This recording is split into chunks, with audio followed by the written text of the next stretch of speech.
Assalamualaikum warahmatullahi wabarakatuh. Bismillah, alhamdulillah, wassalatu wassalamu ala rasulillah, la hawla wa la quwata illa billah, amma ba'd. Puji syukur atas segala karunia Allah, salawat serta salam mugi katur dumateng Nabi kita Muhammad sallallahu alaihi wasallam yang telah memberikan tauladan kita, dan mudah-mudahan kita nanti akan mendapatkan syafaat beliau hingga yaumul akhir.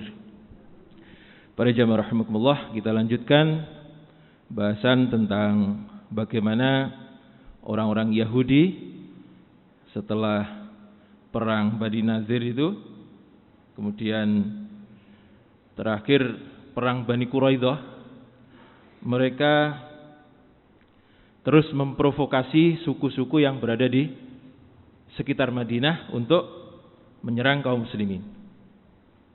Nah, salah satu daripada suku yang terprovokasi adalah suku yang bernama Bani Mustaliq,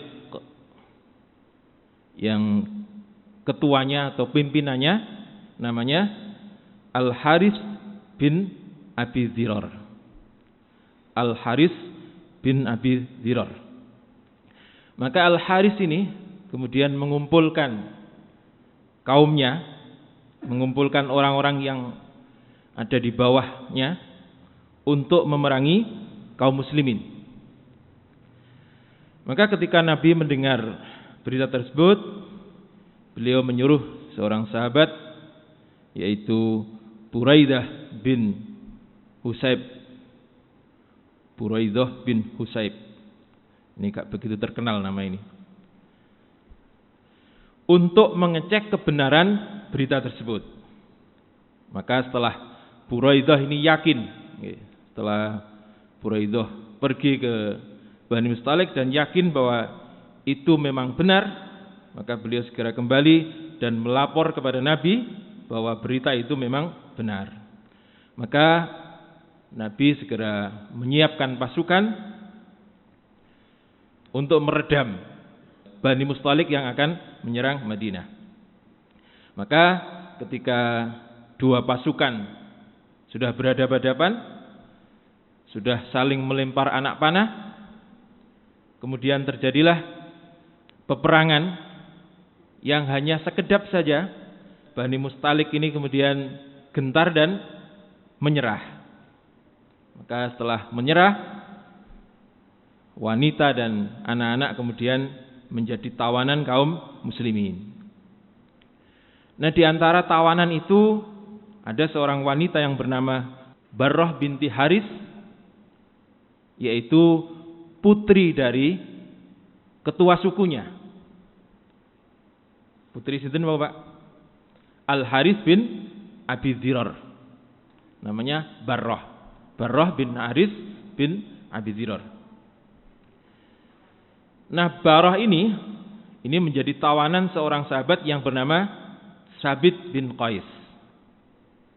Jadi menjadi tawanan itu tidak enak, tidak bebas, hina. Padahal dia sebelumnya adalah putri daripada seorang pemimpin. Maka dia segera ingin membebaskan dirinya.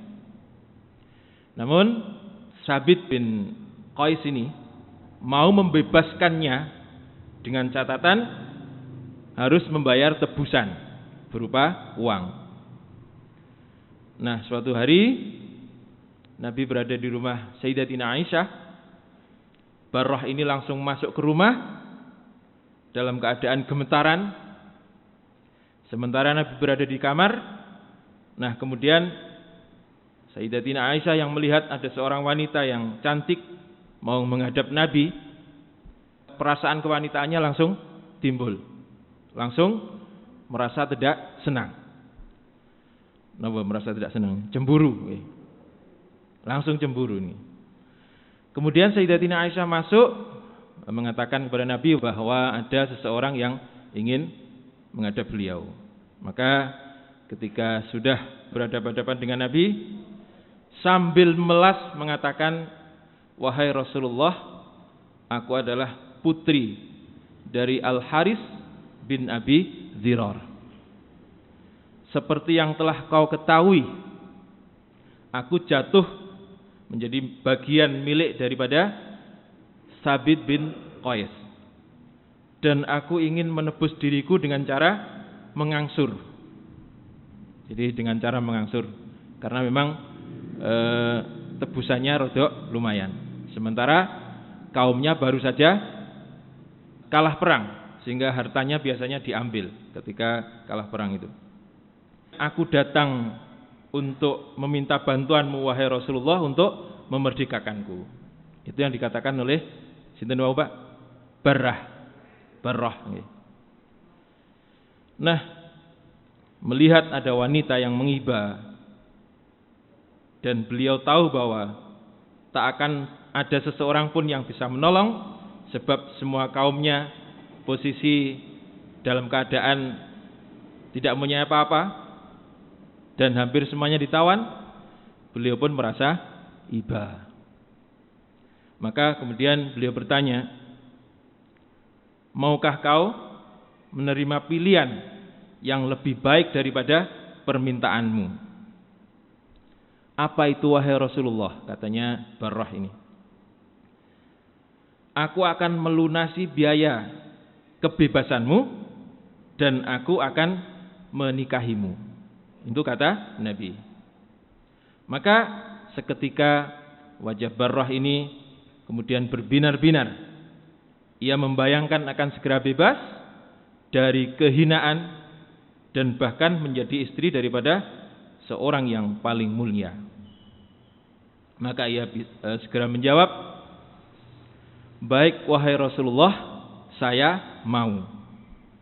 Nah, Sayyidatina Aisyah yang dari tadi memang mendengarkan, waduh temenan, wes, lapo mau takkan melebu barang, diusir, kira-kira begitu.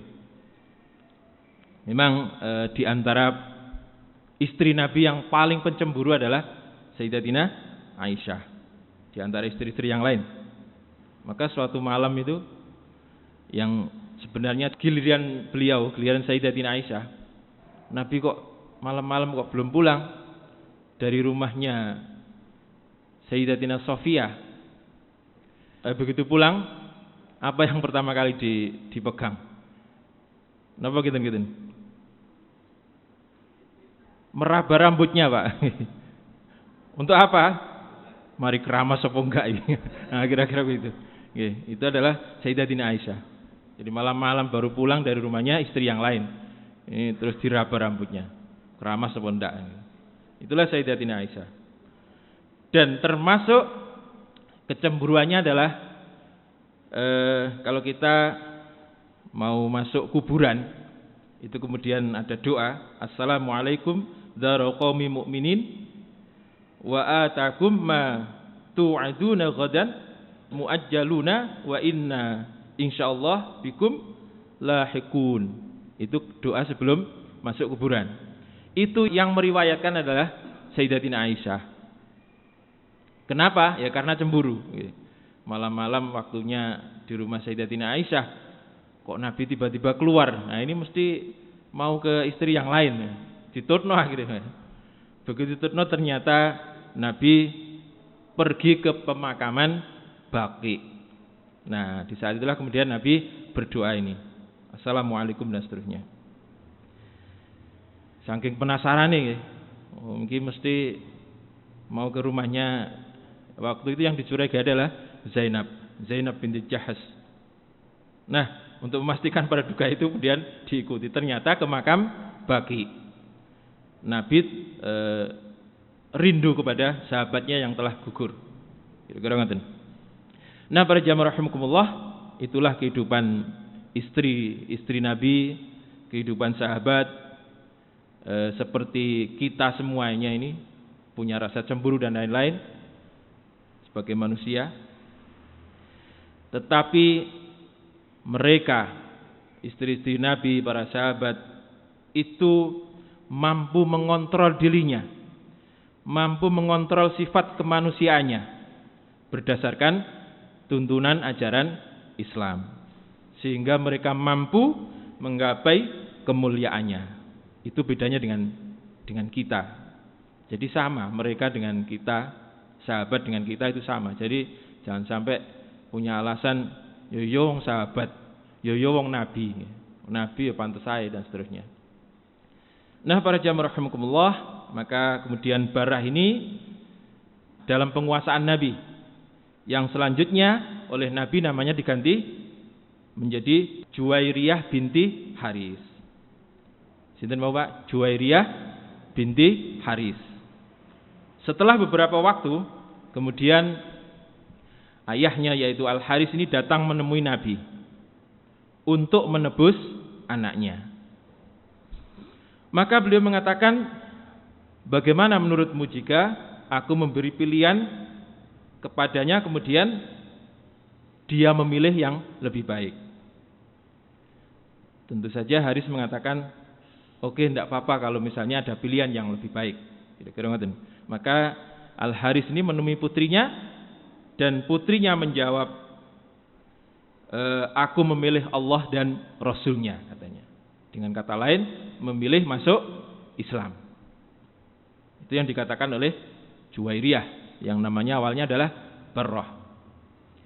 Nah, sebenarnya Al-Haris ini sudah membawa 2 ekor onta yang bagus untuk menebus putrinya, tetapi disembunyikan di pinggiran Madinah. Dan ketika selesai menemui putrinya, Nabi tiba-tiba bertanya, wahai Haris, bagaimana dengan 2 ontamu yang kau bawa? Nah, mendapat pertanyaan demikian, maka Al-Haris ini terbengong-bengong. Setelah mendapati anaknya diperlakukan dengan bagus, dengan baik, kemudian mendapatkan pertanyaan yang membuat dia takjub, membuat dia heran. Dari mana Muhammad ini tahu kalau saya ini membawa 2 ekor unta? Maka seketika itu pula Al-Haris ini kemudian menyatakan syahadat, langsung masuk Islam. Nah, para jamaah rahimakumullah, kemudian Nabi melamar Juwairiyah ini dan menikahinya dengan mahar 400 dirham. Ini sama dengan mahar yang kemarin yang kita bahas. 400 dirham itu, 1 dirham itu kira-kira kalau sekarang 85.000. Berarti kira-kira 34 juta. Itu mahar yang diberikan Nabi kepada sinten wau? Juwairiyah. Berarti ini pernikahan yang keberapa? Yang berapa, Bu? Ibu-ibu, kalau tangket ibu-ibu biasanya eling. Yang ke-8. Sayyidatina Khadijah, Sa'udah binti Jam'ah, Sayyidatina Aisyah binti Abu Bakar, Hafsah binti Umar, Zainab binti Huzaimah, Ummu Salamah, kemudian Zainab binti Jahash, dan ini yang ke-8 yaitu sinten wau? Juwairiyah binti Haris. Nah, kira-kira begitu. Namun yang 2 sudah meninggal, yaitu Sayyidatina Khadijah sudah meninggal, dan Zainab binti Khuzaimah juga waktu itu sudah meninggal, sehingga 6. Jadi waktu itu istri Nabi ada 6 orang. Nah, begitu sahabat-sahabat tahu bahwa Nabi telah menikahi Juwairiyah, maka mereka saling mengajak memuliakan Sayyidatina Juwairiyah, sebab Nabi telah memuliakannya dengan menjadikan istrinya. Kemudian mereka membebaskan semua tawanan yang berasal dari Bani Mustalik sambil berkata, mereka ini adalah besan-besan Nabi, mereka ini adalah besan-besan Rasulullah, maka tak pantas kita menawan besan beliau. Jadi untuk menghormati itu, maka semua Bani Mustalik yang ditawan ketika perang itu kemudian dibebaskan. Dan ketika orang-orang yang dibebaskan kemudian tahu bahwa pemimpinnya yaitu Al-Haris masuk Islam, maka semuanya kemudian masuk Islam.